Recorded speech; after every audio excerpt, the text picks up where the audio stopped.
Well, now we'll be jumping straight and we'll take our good news for today. Good news. Good news. Good news. Good news. Indeed, good news we have for you because the Future Females have actually launched a new program for South African women owned green tech startups. And for me, this was like amazing news when I actually found out about it. Now, the Future Females are a UK and South Africa tech hub, and they're the ones who have actually launched the new program. And the initiative basically aims to highlight businesses that are tackling climate change and positively contributing to a low carbon economy. If you know what's happening to our climate, you know what's happening to the atmosphere, you would understand the importance of these organizations, these initiatives, and the programs they're actually launching.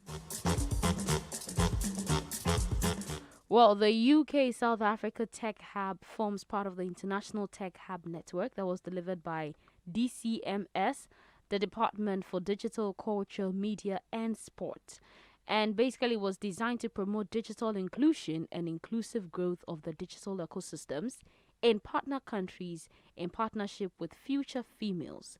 And they have launched a new program that is aimed at supporting 30 South African female founders of green tech startups. And the program is titled Future Female Business School Greentech. Future Females Business School Greentech. And it's for South African female green tech startups and entrepreneurs, like I stated earlier, with an early stage business aimed at protecting the environment and conservation of natural resources using alternative technologies that are less harmful to the environment. Now, Nigel Cassie, the British High Commissioner to South Africa, explains that the program is pivotal to bringing about positive change and combating climate change.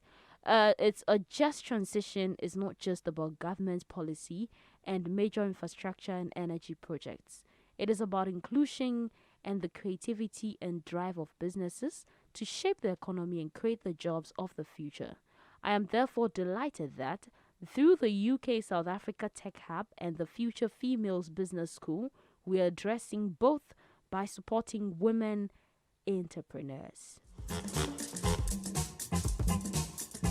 That was said by the British High Commissioner to South Africa, Nigel Cassie. The program basically is going to be conducted virtually over 3 months, and it's going to comprise of 10 modules that will equip participating entrepreneurs with a foundation to grow their green tech businesses. Now, each participant will be supported by a sustainability coach and learn a range of critical business building skills, from how to create an effective business plan to how to use technology to build an online presence and scale up their business. Also, in addition, experts, guest speakers, including serial entrepreneurs, executives, and coaches, will cover critical personal development topics such as how to overcome the fear of failure and more. Upon completion, each participant will be awarded a certificate at a virtually held graduation. Look, this is not like a 1 day wonder or a 2 day wonder. This is like an in-depth change. It's a program that's actually going to have impact and change the lives of South African women-owned green tech startups and also the entrepreneurs themselves. Most of things, we know these things are really out there. And in Africa, we've seen a rise, a wave where we have a lot of startups rising up to the call to bring about things that look towards climate change. So I am exceptionally happy and proud, especially when it's owned by a woman. A woman is, like I say, manning the whole thing. So it's great, and I'm happy for the detailed work that is going to go into it. By the time they'll be done, we know that they're going to become better. The companies are going to come up with much more innovations. Well, if you're in South Africa and you're looking to take part in this, the requirements basically are that if you're a qualifying applicant, you must be a founder of an early stage business that is focusing on protecting the environment and the conservation of natural resources using alternative technologies that are less harmful to the environment. So some of the qualifying startups include waste management, generation of power, water management, which is the harvesting, the filtering, the treatment, and the metering. Also farmers market, organic produce and retail, green blocks, eco-friendly fashion, eco-friendly beauty or cleaning products, upcycling furniture, green app development, used bookstore, herbal remedy, food plant nursery, and other such industries. Now, if you want to apply, or you want to be able to actually send in and join, the applications must be completed and submitted latest by the 25th of January, just this month, January 2021.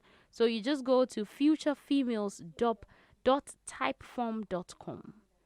futurefemales.typeform.com, like type TYPE, form FORM.com, and then you press, when you go, it's like it's a page, so you click start, and then you go through the process and you actually do apply for it.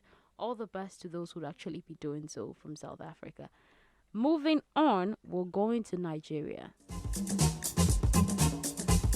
And in Nigeria, we have the National Information Technology Development Agency, NITDA, sponsoring 5 Nigerian tech startups to the CES 2021. So Nigerian startups will be present at the 2021 CES thanks to the sponsorship by the Nigeria Information Technology Development Agency. This will be the first time Nigerian startups will be exhibiting at CES. Interestingly, due to the COVID-19, this year's CES is holding virtually, and some of the startups actually also attended the GTEX 2020 challenge, so it was good. So the startups that actually been sponsored that will go, we have Vinsight. It's a digital health startup that makes use of artificial intelligence and assistive technology to prevent visual impairment, and also they aid the visually impaired to live more comfortable lives.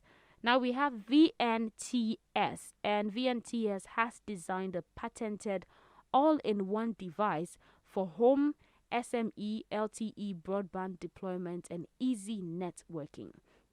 Now when you plug it into a wall socket in the building, it delivers super fast 5G LTE broadband, and it uses the electrical cabling, distributes data, and delivers complete Wi-Fi coverage. The third one is Tracer Root, and the Trace Root. The tech startup is a facial recognition solution that basically helps law enforcement accurately identify criminal suspects. Now they build security tools in the absence of good providers. They partner with the best existing solutions so you can get to track your suspects in depth, which is very, very important. The fourth startup is LexChain, and LexChain is using blockchain to provide government, businesses, and individuals the ability to verify and securely exchange digital assets. And finally, we have Power Stove Energy. So Power Stove Energy happens to be one of the fastest growing off-grid clean energy companies in West Africa. And their mission is to replace dirty and expensive lighting and cooking solutions with sustainable energy alternatives for the 150 million people living without electricity in West Africa. Now we have the Director General or the CEO of NITDA, Malam Inuwa Kashifu Abdullahi, CCI, and he noted that NITDA Nigeria is committed to fostering the development of emerging technologies and positioning Nigeria for the fourth industrial revolution. CES happens to be the most influential tech event in the world, and they provide ground for breakthrough technologies and global innovators. So this is where the world's biggest brand do business, and they meet new partners, and they actually have the sharpest innovators hitting the stage. Now it's owned and produced by the Consumer Technology Association, and CES features every aspect of the tech sector.